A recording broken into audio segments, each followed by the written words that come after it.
W's and L's, the weekly recap show where we give a W to the things that we like and an L to the things that we don't. Marcus got me 6, so I'm going first. Oh, okay. All right.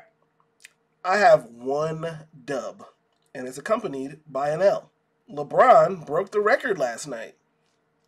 And you about to get me going. You about to get me going early. Yes. Early. Yes, he put obviously winning the record over literally everything else, including winning the game. But he did it. It was the most LeBron thing it could possibly have been. The only thing I thought was crazy is how they stopped the game with 10.9 seconds in the third just to do this whole thing. I was like, okay, can you at least get to the end of the third? Damn. It was like I'm listening to the crowd cheer every time LeBron is scoring, right? Yeah. And they go absolutely insane when he scores that last 2-point jumper. That brought us to within 5. I'm like, yo, Staples Center is going nuts. Crypto. Like, don't get me wrong, man. The accomplishment is what it is. He's the all-time leading scorer in the regular season. That's Himothy type stuff. Yeah. But my dog, we're in the middle of a game. Like, yo, bro. You know, not only did we have all of this hoopla around it, not only did we have commercials queued up, Ronnie Bryce, Savannah, Gloria, all, steps away, ready to storm the court. Security. Apparently, the whole fucking NBA was in on this shit. Adam Silver, Kareem Abdul-Jabbar, begrudgingly. Literally a ceremony, an award show in the middle of a game. Fam, my head was exploding. We all knew LeBron was going to break this record this year, y'all. This is not LeBron's final game. This is not Kobe's 60. I don't know why they tried so hard to make it that type of spectacle. When Steph Curry passed Ray Allen for most threes all time, did we stop the fucking game? That's a fact. He looked to the crowd, he gave him one of these, and it was over. It was over. What are we doing where the NBA is co-signing the idea that an individual's individual accomplishment is more important than the game that's going on? Literally, regardless of how you felt about it, whether it made you cry, you loved it, or you absolutely hated it and it made you sick to your goddamn competitive stomach, like some, what they were acknowledging there is that what LeBron has going on, what he is accomplishing, means more than this basketball game. Means more than the Lakers winning this basketball game. We are in 13th. 1-3. 13th place in the West. 13th.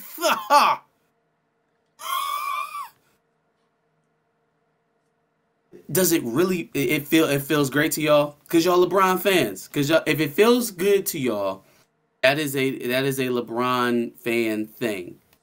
Like it's always been a thing of, well, as long as he looks good, team success be damned, I guess. Well, when it's the Lakers.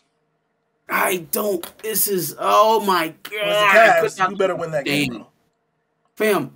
Why wouldn't you use... Because I don't know if anyone noticed, but after he scored that 16, it got real quiet. The lead kept stretching.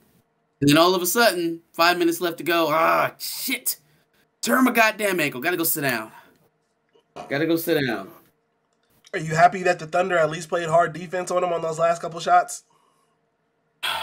Because they at least looked like a team that was prepared to play. Yeah. They wanted to win the game. Yes. They were there to play a basketball game and win it. Yep. It seemed like we were there for a celebration. Whether we win the game or not is really inconsequential. Well, Shai Gilgeous was there to show off his red boots, but everybody else was there to win the game. Dog, that was the most maddening thing I have never seen that. I've never seen them stop the game to celebrate a player's individual accomplishment. They might announce it over the intercom. They might do a short little 10 seconds so that the crowd can give you an ovation. Somebody calls a timeout, essentially. they damn near brought a stage out, fam. Like, they let the man give a speech. The man boo-hooed and snot cried in the middle of the fucking floor and then had to get his adrenaline back up. Yo, fam, I swear to God, I wanted to strangle. It wasn't Marv Albert. It was who was calling who was the play-by-play guy last night. Whoever that guy was, I swear to God, he like when it looked like the Lakers were about to get fucking drugged and we were down by like 12. He's like, just have to wonder how much energy does he have left after all that. I wanted to smack the dog shit out of him. I swear to God, I never wanted to smack a human being more than I wanted to smack him. Well, no, you know what? It came sooner. So, LeBron was wearing the wire, right? And after that asshole said that, LeBron is sitting there on the bench and he's talking to AD because AD's having a fucking terrible night. He's like, man, I just want you to know I love you. I just want you to know I love you. I was just if you don't get in his ass, he don't need no more I love yous. But that's not what pissed me off. What pissed me off is that the very next thing he said out of his mouth, it's winning time. Oh my God. Oh my Lord. If I could have put my foot through my television, I would have.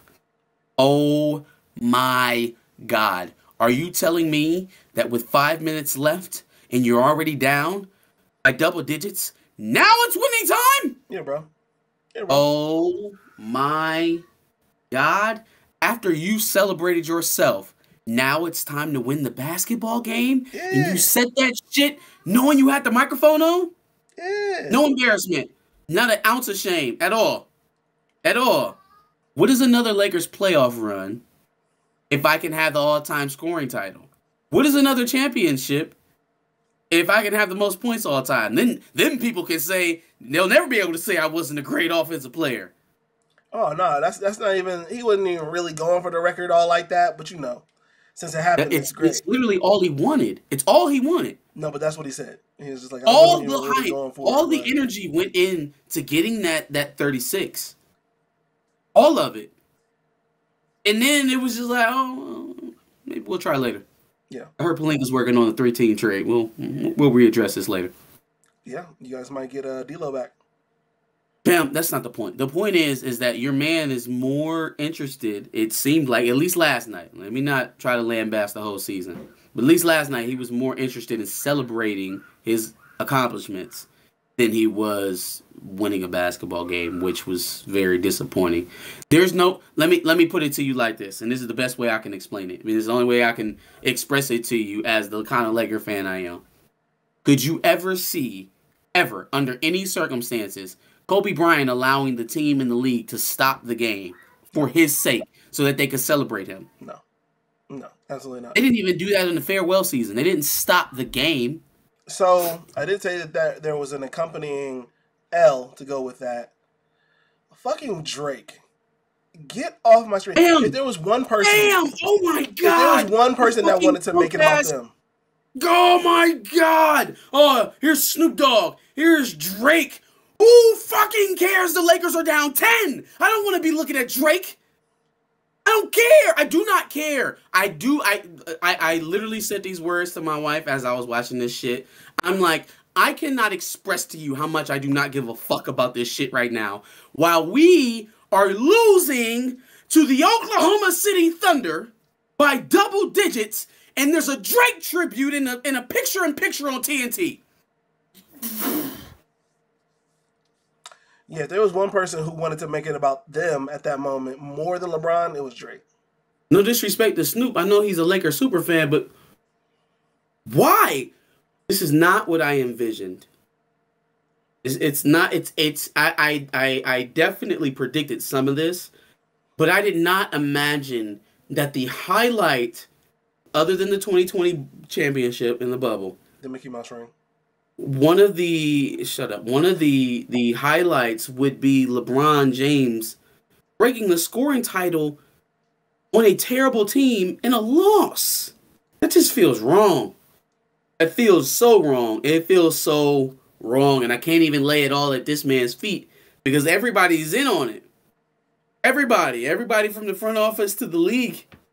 A pretty embarrassing display for what otherwise was supposed to be a legendary moment. It kind of encapsulated what the disconnect is between OG Laker fans, like people who have watched the three-peat Lakers, post Shaq Miami trade Lakers, to the, Smush Parker, Samaki Walker, Kwame Brown, Chris Mem Lakers, you know what I mean? Then the Kobe championship Lakers with Pau Gasol, Lamar Odom, and D Fish, and then back down in the pits with the lottery teams with Jordan Clarkson and Darius Morris, you know what I mean? Carlos Boozer, Brandon Bass, Goats. Gordon Hill. I've been a Lakers fan for a very long time, and I have never seen fans give win energy in the middle of losing. Never heard the Staples Center giving it up like we about to get 2 free tacos for the team not scoring 100, and we are losing. Where it feels like the game really ended in the third quarter for us. I've never seen or felt anything close to that watching the Lakers play. Like, man, I love that this man was able to accomplish what he accomplished. But, boy, it would have been nice to at least, kind of look like you wanted to win the game, too. Yeah. One of my L's. So, my first L goes to the City of Columbus Police Department. Now, obviously, we know we have a couple of pending cases that keep getting moved back with Andre Hill and Casey Goodson Jr. So what does the City of Columbus, decide to do to kind of bridge the gap and try to help relations amongst the police and black people and in Black History Month nonetheless? They decide to roll out a police car, like a police SUV, with like Black History Month. Why is everyone doing this? Why is everybody doing this bullshit? The Black History Month cruiser? Yeah, the History One. When we come pick you niggas up, you feel represented. Like, come on, bro. Y'all couldn't think of anything to do that's better than literally. I don't care what they do. There's nothing that they can do. Defund yourself. That's what you can do. Launch investigations, internal investigations into your own working environments and the white supremacist gangs that permeate throughout all of your offices. That's what you can do. Keep your PR stunts. The only thing I care less about than a MLK cruiser is Drake congratulating LeBron from fake St. Vincent St. Mary. Yeah, for sure. Yeah, no, considering you have, 3 pending cases? I said 2 earlier. 3 pending cases? Get to work on those. What the fuck is wrong with you? Speaking of more Columbus news, apparently a couple weeks ago, Ohio State helped commission, actually, I think it's one of 10 murals. So there's going to be actually 10 murals, but they already worked and finished on 1 within the Linden area. And it's all supposed to be like black-centric and things like that, kind of to the same effect. But the owner of the business where the mural was painted on had supposedly not liked said mural featuring black children and Afrocentric themes and things of that nature because the kids' eyes seemed demonic and like they were high. Because one of them had like, it wasn't even red, it was like pink eyes. And then the other one had like a speech bubble, but it looks like somebody didn't finish the speech in the bubble. And so she basically told them like, yeah, this is not what I wanted. And so you're going to have to redo it. Reportedly. That's what one of the parents said that she said to them. But it does seem like she's saying that it's not what she asked for, essentially. Like there was an idea that they all agreed on and this wasn't really it. And I don't know how I feel about that, but I think it's definitely deserving of an L from this black owner. She commissioned them to make a painting. If she didn't like it, she didn't like it. I don't know if it's necessary to... I don't know if she said that. She said she didn't like the painting. I don't know. Yeah. I mean, you can be well-meaning and try to be doing something positive and still be shitty at it. I guess you can still do something that's of poor quality. Yeah, I don't know. I just feel like forcing kids to redo said mural is a little much when it's already, good. Did I make you come over here or did you ask to do this? And now I'm allowing the canvas, which is my business, for you to work on. I want it to look nice. I haven't seen it either, so I don't. Maybe it's an exaggeration. I'm just saying, if she gave him the permission to work on it, she should at least have the ability to critique it. All right, this is it right here. And so these are the kids that she was kind of talking about. I think that looks dope. You know, Where is this? this is it's on Cleveland Avenue. The place is called like something Business Solutions. Hey, yo, I think I've seen this building before. I mean, I like it. Oh, okay. This is the speech bubble, apparently. I mean, the painting itself is dope. I'm not gonna lie, it is. I don't know why she took so much issue with the eyes. Maybe she's a religious nut. She said they look like they high. Yeah. That's funny. Yeah. I don't know if that's specifically what she was going for, but at the same time, bro, it doesn't sound like they had to pay for that. Yeah. Well, we'll see how the next one goes. The next one's going to be at the Linden Fresh Market. That'll be 2 Okay. 10. So we'll see how that works out. Shouts out to those kids. All right. For some reason, a lot of my doves and L's lately have been about AI shit. I guess that's just how the algorithm works for YouTube now. Anyway, so I've been watching a lot of Twitch lately. And apparently on Twitch, there is a like AI version of Seinfeld where essentially I guess it works on the script automatically, designs everything. The set is only between Jerry's apartment and on the stand-up set. So it just kind of goes back and forth, but it makes like it's supposed to make like jokes and whatnot and include laugh tracks and all that shit. So basically it's a sitcom. It's an AI Jerry Seinfeld. Basically, yeah. Yep. I feel like you would owe me some money. Whoever Well, made it. it's not called Seinfeld. And it doesn't have Seinfeld in it. It's like his name is like Larry Feinberg or something like that. Okay. Let's take that to court and let's see what they think. Well, you don't have to worry about it because it is already shut down. The stream is no more. For the simple fact that apparently said AI went off on a tangent and started saying some shit about trans people. Yo, what? Yes. What? Hey, if you needed any more proof that these algorithms are racist as fuck, why are all of these AI bots going racist like quick, fast, in a hurry? They not doing no weird sex stuff. They not trying to be, violent. They go straight to the racist shit like right now. Or transphobic shit in this case. Or transphobic. Oh, well, I guess that's sex stuff, kinda, maybe. I don't know. The irony that an AI comedian is also getting canceled for saying they go straight shit. to bigotry.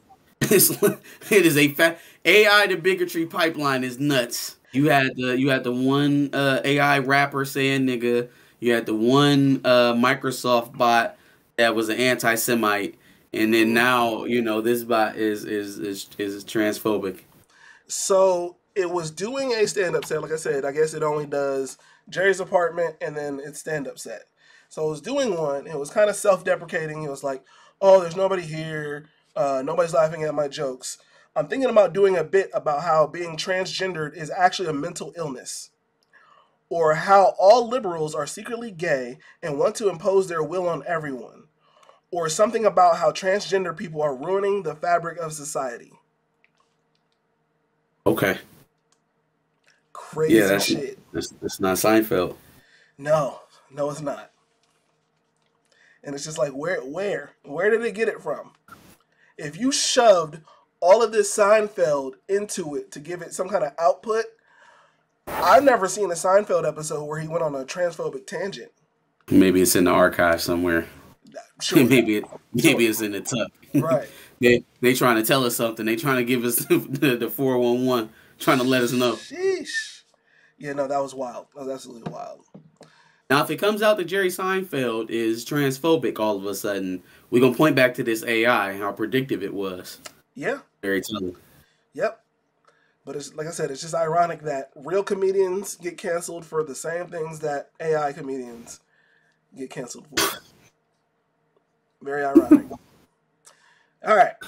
Last L goes to a New York school. Well, actually, I guess this goes to Aramark because they were the ones who supplied this thing that I'm going to talk about. Damn, you eating Airmark food at your school? Prison food. Well, also racist food. So, Aramark shipped out a lunch to a New York school, New York middle school, apparently for Black History Month. It was the first day of Black History Month, and they served chicken and waffles and watermelon on the first day of Black History Month. I'm going to have a segment in my Doves and Nails that talks about the oblivious nature of some of our white counterparts. Sure. But this is a good start. This is a good start. You want to know something even crazier? This isn't the first time Aramark has done some shit like this. I wouldn't even have been mad with them if they'd have stopped at chicken and waffles. Like, if you gave us credit for chicken and waffles, which I'm almost sure we probably didn't create, but then the watermelon is what sets it off. Chicken, waffles, watermelon, now I gotta fight you. Funny enough, chicken and waffles was on their menu later that month, but there was no watermelon associated with it. I bet it wasn't. If you'd have been right in the clear, if you'd have just left it at chicken and waffles, you know what I'm saying? I don't think nobody would have questioned it too much because everybody would have been too happy. But then you threw in the damn watermelon in there. Now you clearly trying to say something. I bet it was. I bet they gave him fruit punch to drink too, huh? Or grape drink. Well, okay. So, like I said, Aramark has done something similar like this before when they provided food to NYU, where they included things like, I think, cornbread, collard greens, and then like Kool-Aid to drink. Where did the Kool-Aid come from? When have you ever known a school lunch place to serve Kool-Aid? First of all, if you eating collards and cornbread at the school, you are a demon. Facts. I don't give a what school cafeteria it is. You eating collards at the cafeteria, you're a demon. Facts. There's something wrong with you. You know, it sounds pretty white. Pretty racist to me. Sounds about white. Yep.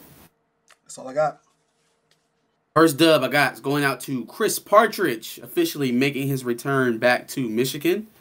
That puts Michigan at 14 coaches. I think we have to drop one. So, a little unfortunate. But whoever's leaving, I know we got a great recruiter coming in. And Chris Partridge. Chris Partridge was responsible for several recruitments. He was Rashawn Gary? It was I think he was the secondary recruiter on Donovan Edwards. A couple other guys. But he's been known, you know, and around college football as a really good recruiter, former Paramus Catholic out of New Jersey head coach. So that's obviously the Rashawn Gary tie there. But I like a lot of what Partridge brings to the table. Not necessarily so much in player development, but just elevating our recruiting prowess. Good hire. Don't know who they're letting go to get him in there. But I would say probably George Hilo, linebacker coach. And not because he's not doing a good job. Just, I mean, we got to look for the least, it really sucks to say it this way, but the least valuable guy, even though he's still of value. So, no. Harbaugh is y'all's worst nightmare. He's your worst nightmare realized. What's his record against us? In the last 2 years? Period. 2-6, 2-7, 2-6. Yeah, well, 2-6. That's the stuff of nightmares right there. Now, ask me what his record is versus Ryan Day. Doesn't matter. As a head coach. Doesn't matter. It doesn't matter? Doesn't matter. One would say it matters a lot, given that you just made me say out loud that we have 6 losses to from Harbaugh to Ohio State head coaches, but just not one to Ryan Day. It'll be an even 500. Doesn't that seem a bit odd to you that a guy who just went from not being able to beat Ohio State at all can't lose to Ohio State? It would have been an even 500 had y'all came and played us in 2020, but y'all didn't. Would it have though? Like, knowing what you know now and seeing what we've done to y'all the last 2 years, going to be 3 years coming up here, Are you so positive that he would have destroyed? Like, I don't know if we win that game. We probably don't because we weren't that good that year. However, what I do know is that Ryan Day was still y'all's head coach. And every time I've seen Ryan Day march out against Michigan as the head guy, hasn't gone that well. How confident are you in that y'all would have just ran through us in 2020? Well, let me ask you a question. Is Jim Harbaugh really good at coaching against mobile quarterbacks? Not the what are the glaring examples that make that a thing for Jim Harbaugh? Justin Fields. That's a 1-game sample size, but I'll give you Justin Fields. Justin Fields was the best quarterback in America. I don't think that had much to do with him being dual threat. The point I'm trying to make here is that, yeah, y'all had your boy, and he looked real good. But the guy wasn't there anymore, being Urban Meyer. And now that we've gotten to see some evenly matched teams with your boy, we'll see. We'll see how things cook up in 2023. All right, so that's the Chris Partridge news. I'm giving out my second dub to the Disney cruise play that went viral last week, depicting Shuri reuniting with her big bro T'Challa. Sounds like the writers on Disney cruise plays need to move up. I see some promotions. Probably not. They'll probably never see anything other than cruise ship plays because of that. But, I mean, you know, whoever it is that wrote that clearly is a fan of the comics, a fan of the character, and of the title and the way that it is supposed to be presented. So I definitely thought that it was dub worthy, even though I don't foresee anything coming of it. Some people speculate, oh, maybe it's a testing ground thing, which is possible, right? It is feasible, but not likely, especially with some of the stuff we're getting ready to talk about when I'm done with this L's list. But commendable, man. You doing better than quite a few Black Panther writers within Marvel. Comics and movies? Comics and movies. First L. Going to nepotism. And one of the only places I think in America where it may actually be illegal. Iowa. So that is an interesting tidbit, right? It's illegal. Nepotism is illegal. The reason why that's relevant to this story is because Brian Ferentz ain't going nowhere from the Iowa Hawkeyes. Seems like my man's has gotten his contract restructured. It's about $50,000 less than what he made last year with some key incentives. He's going to have to step up big time this year to keep his job. I mean, he's going to have a tremendous turnaround. You want to hear what the stipulations are for him to keep his job in Iowa? K. McNamara has to take the team all the way to the playoffs. No. The Iowa Hawkeye team, not the offense, but the team has to average a whopping 25 points a game for Brian Ferentz to keep his job. Are they aware how often the Iowa defense scores on turnovers? Scores like 14! Bruh, they are trying to spot this man points. They didn't even say the Iowa Hawkeye offense has to score 24 points. That is nuts. They said the team scoring average has to be at least 25 points. Now, our defense is good for 14 a game. God damn it. Yeah. If you can't score 12 points a game, get your ass out of here. I don't care what your daddy say. I don't care what your daddy say. He can go with you if he want to. Damn. Dog. That's embarrassing. Like, at least when they did that to Harbaugh, they put some real benchmarks on there, like win the Big Ten, go to the playoffs, da-da-da-da-da. It forced them to change, too. Dog, 25 points a game. Listen, y'all. Brian Ferentz has been in Iowa City for 6 seasons. Brian Ferentz was the coach of the Iowa team that put up 55 on Ohio State. He was the offensive coordinator of that team. He's been here forever.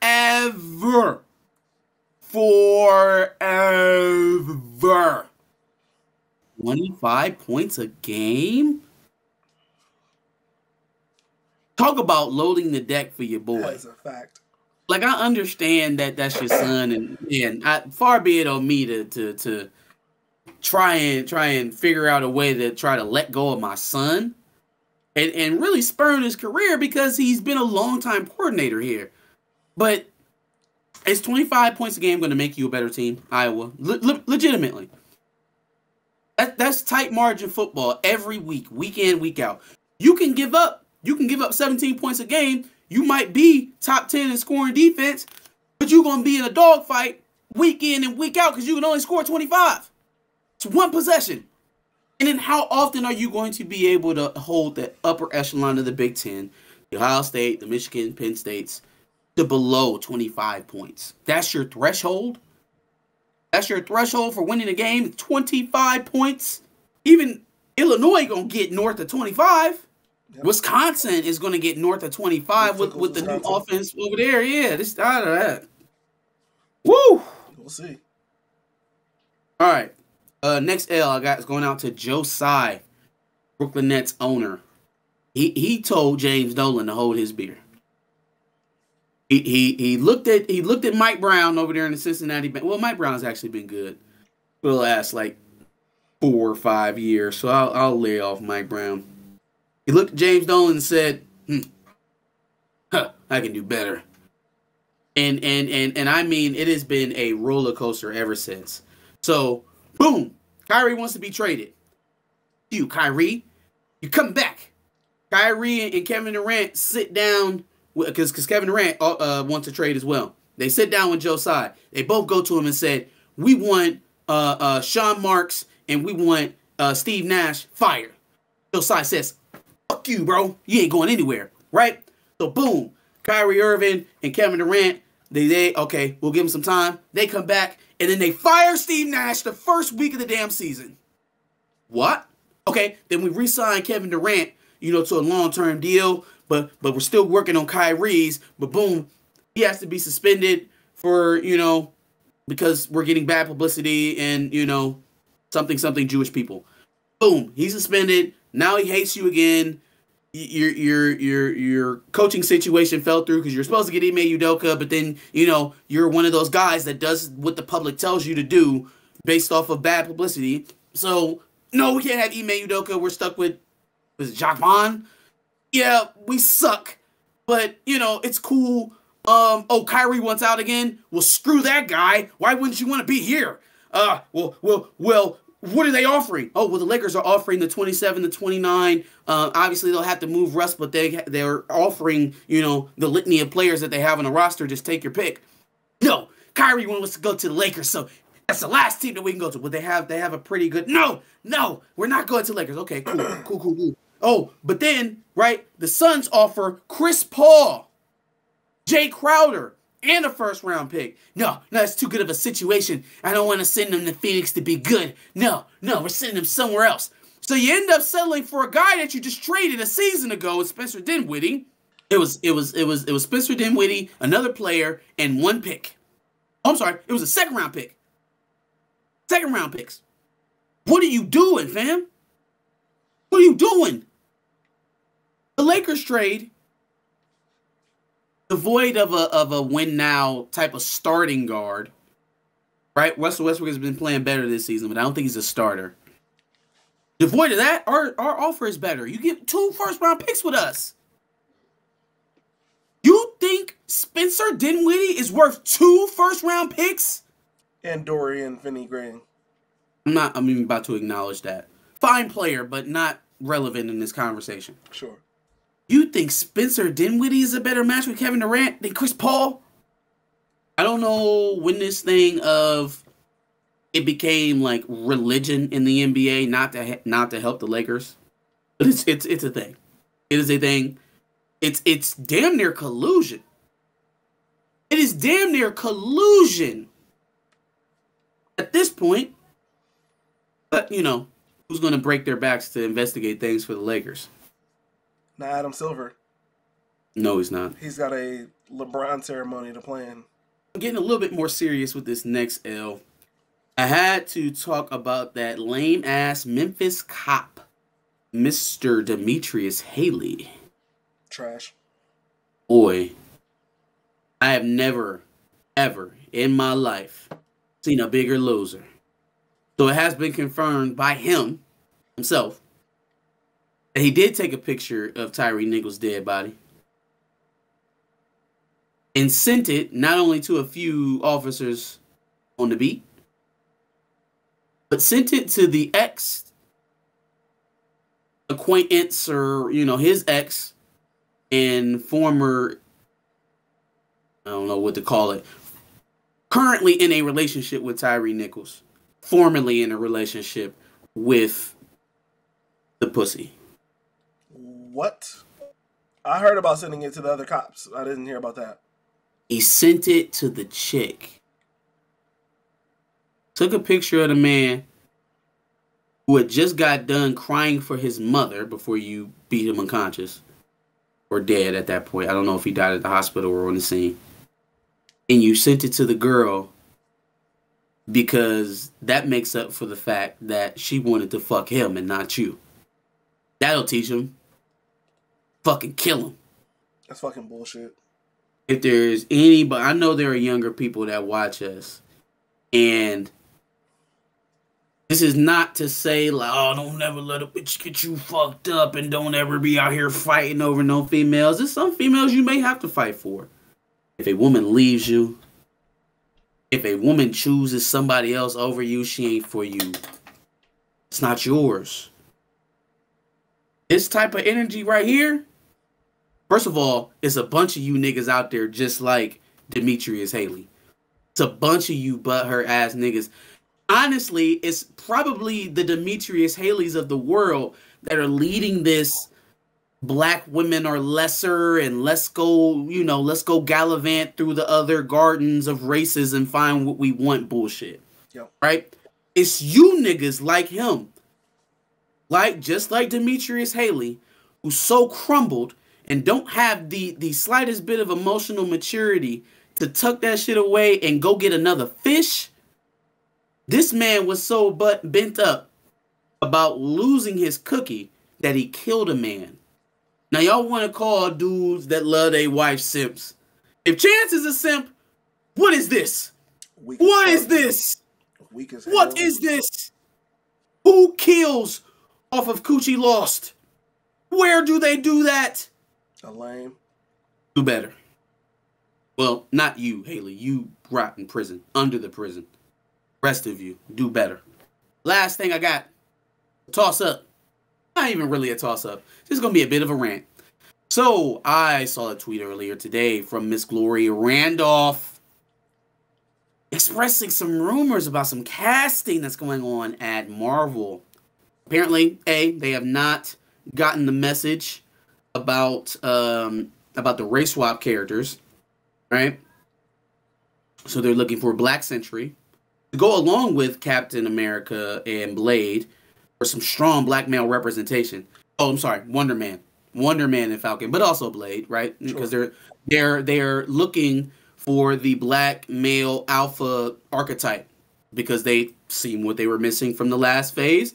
The one thing that I will count on Disney to know is who's not buying from them. So that part of it actually makes sense.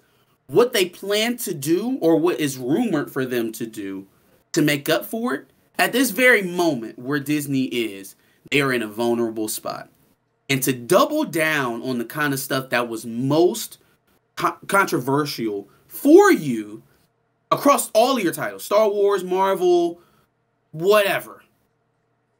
Even some of your animation to live action recreation stuff with Ariel, right?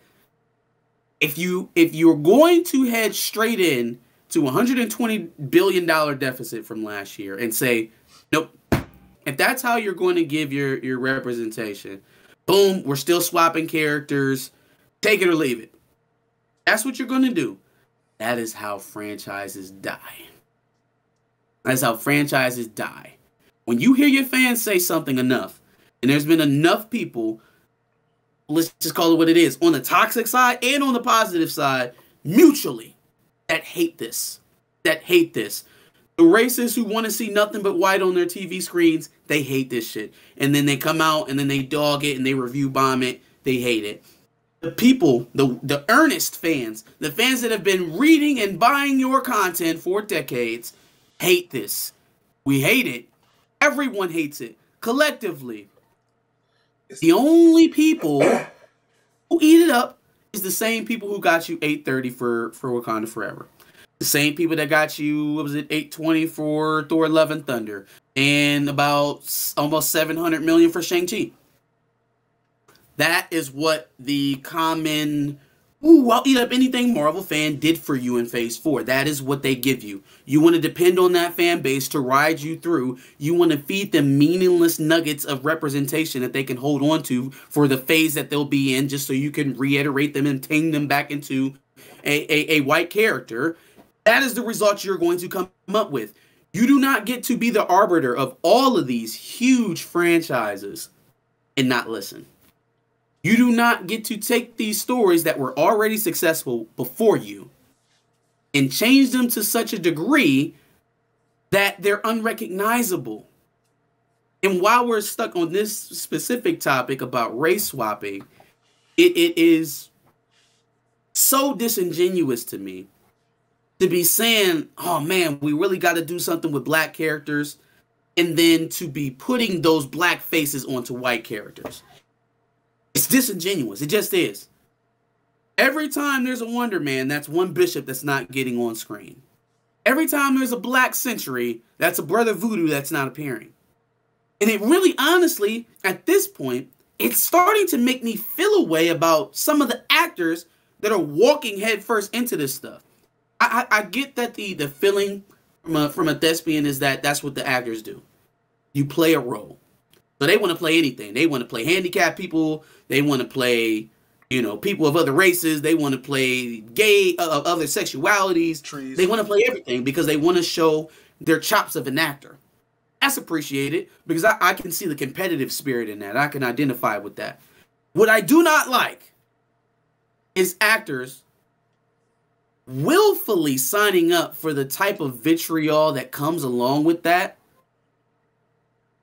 Especially in the superhero genre, when you know that people are putting such a heavy expectation on what they want these characters to be, right? Especially when you have the opportunity to finally bring some of these characters that we long to see on camera, but to placate us, to kind of feed the notion or the attention that you're playing to that type of archetype. So you want a black male character. It's just not going to be the black male character that you want.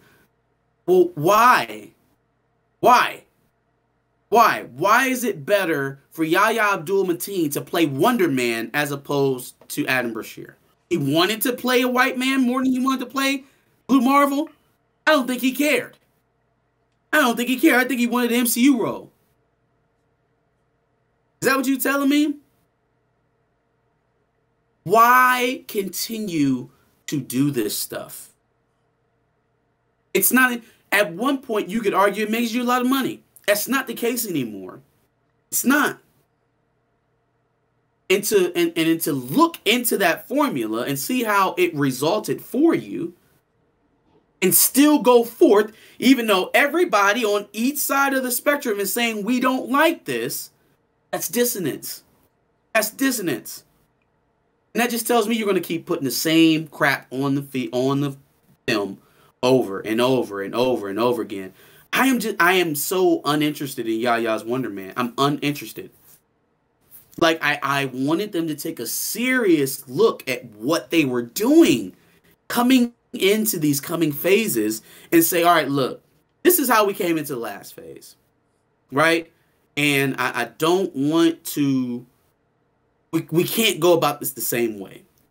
What can we change to make this more streamlined? What can we do to make these characters mean more, right? If it truly means anything to Disney to have this inclusive agenda, which it's a farce.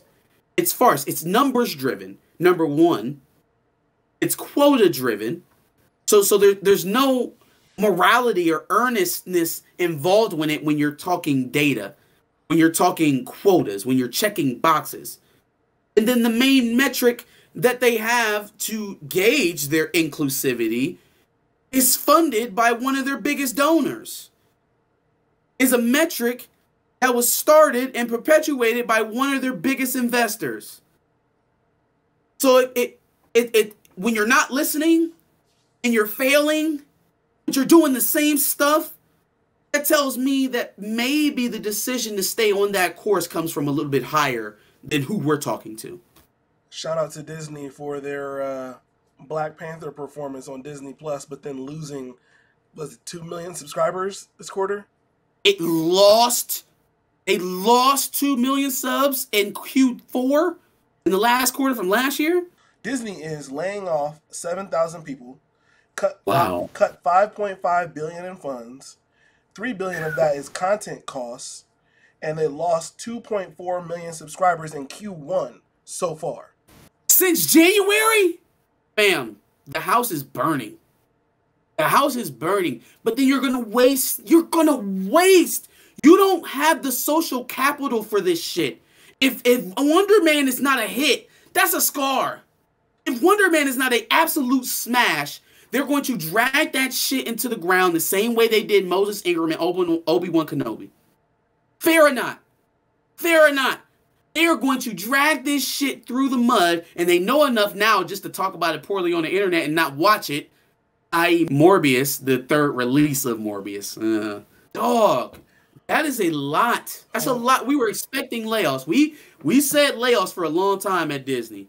I don't know if y'all believe this, but 7,000 people and then $5 billion in content creating cost, and oh man, no, there's just no way. There's no way they're cutting $5 billion in production costs, and we're getting everything that has been pitched to us so far. For what it's worth, there's conflicting reports. Some say it was 2.4 from the last quarter of 2022, and some say that makes more sense because usually they don't release. I mean, that if it was that drastic, I could see why they may be required to say something like that to the shareholders. But it makes more sense because you would have the complete reporting for Q4 by now already. Yeah. We're gonna have to. I'll probably listen to some of the stuff on the earnings call, and we'll break some of that down this weekend. But god damn, 7,000 people, yo. Okay, sure. All right, bet. Yeah, I'm sure we're still going to get Echo and Okoye and Wonder Man right on time. I'm sure. Maybe they lost the 2 million from the people who are boycotting Disney for Proud Family's little slave thing that they put out. Oh, I need a couple amendments to my Dubs and L's. Okay. We're just gonna do it here. First of all, Kai Chant, fucking loser. I don't know what's up with y'all. Why is it funny to tell white people to say nigga or nigger? I don't know why y'all find that shit so funny or cute. Lame. And then dub to the new budding black Twitter, almost. The new black social media app. Spoutable. I was close. Shout out to them as well. There was a couple things I forgot to get to my Dubs and L's. But yeah, man, don't let your white friends say nigga. It's just not, that's not it. For sure. Don't let your non-black friends say nigga. Facts. That's it for me. Go ahead and give us your Dubs and L's in the comment prompt below. Make sure you like, share, and subscribe. Come back every Wednesday at 10 a.m. for a new Dubs and L's segment. And make sure you check out our previous Dubs and L's where we talked about last week, kind of in a recap. And make sure that you subscribe. Like you said, we like to do this every Wednesday at 10 o'clock.